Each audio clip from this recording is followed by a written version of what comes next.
আমাদের অবরোধ চলবে চলবে।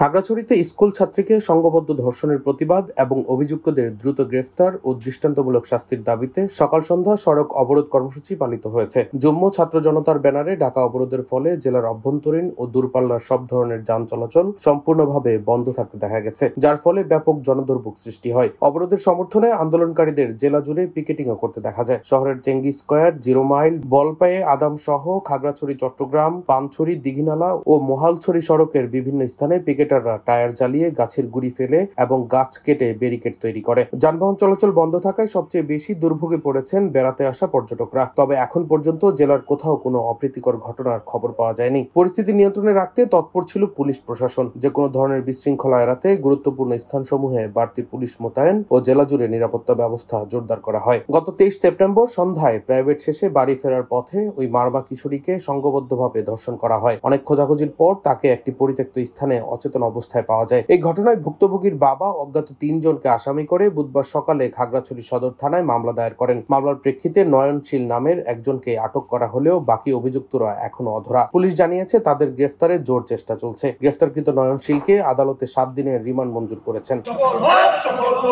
ডেস্ক রিপোর্ট, দৈনিক ডেস্টিনি।